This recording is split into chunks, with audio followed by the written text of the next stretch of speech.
kepala tuh. Pemirsa, warga Kota Dumai digegerkan oleh penemuan sosok mayat wanita terbungkus karung di dalam sebuah parit.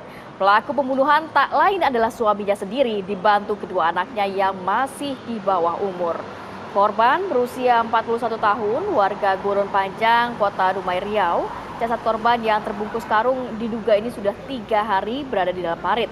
Terungkapnya kasus ini setelah aparat mendatangi rumah korban dan hanya menemukan 2 anak di bawah umur.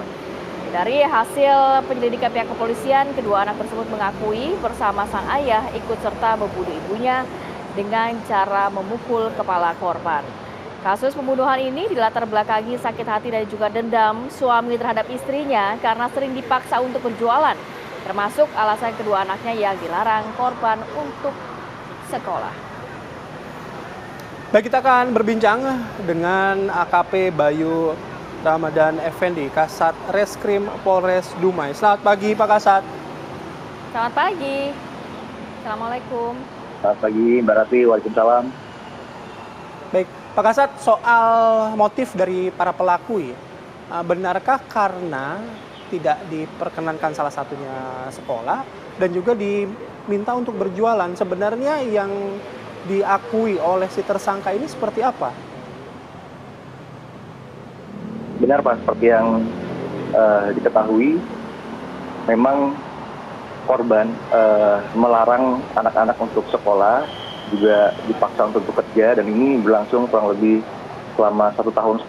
Sepulangnya korban dari bekerja di luar negeri sebagai TKW, sebagai pekerja migran, lalu adanya ancaman dan kekerasan fisik terhadap anak, ya, juga kekerasan verbal yang dilakukan oleh korban, itu memicu mereka untuk berniat menghabisi nyawa pelaku, yaitu nyawa korban, yaitu ibunya korban sendiri, ibu pelaku sendiri. Oke. Ada alasan khusus kenapa korban ini melarang anak-anaknya sekolah?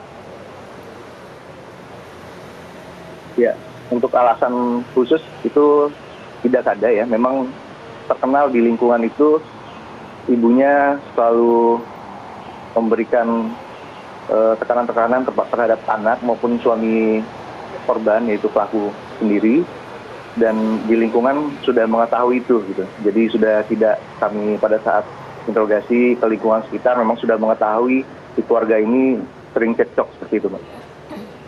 Pak Kasat, kalau melihat kedua orang anak korban dan juga pelaku ini masih di bawah umur, dan juga kabarnya keterangan kepada pihak kepolisian mereka mengakui ikut serta dalam pembunuhan ibunya. Ini ada tekanan dari sang ayah atau apa sih Pak, kok sampai bisa anak kandung sendiri tega membunuh ibunya begitu Pak? Iya, jadi untuk tekanan tidak ada, tapi ada stimulus-stimulus atau stimulan yang disampaikan terhadap anak oleh pelaku, yaitu bapaknya sendiri, menyampaikan bahwa ini tidak bisa dibiarkan gitu, ini harus dihentikan. Lalu pada saat pembunuhan juga sang bapak mengajak anaknya, "Dek, kamu harus lampiaskan supaya kamu lega, biar kamu plong," gitu. Jadi si anak yang berumur 14 tahun ini juga mengikut melakukan pemukulan terhadap korban saat itu. Ibunya apa sih yang dilakukan ibunya ini kok sampai kedua orang anaknya bahkan bapaknya ini kayaknya dendam banget gitu? Apakah cukup dengan larangan-larangan itu atau keseharian juga ada penyiksaan dari ibunya atau gimana Pak?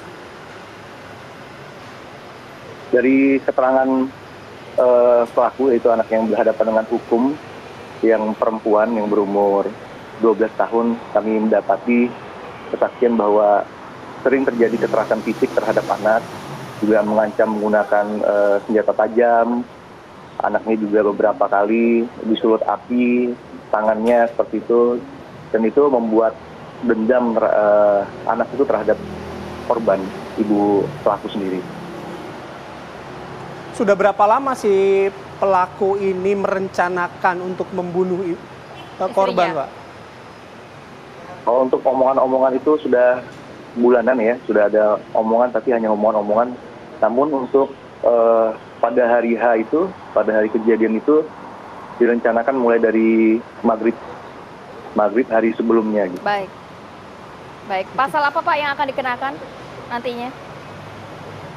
Kita 340, 338 kita juntuhkan dengan sistem peradilan pidana anak, Mbak.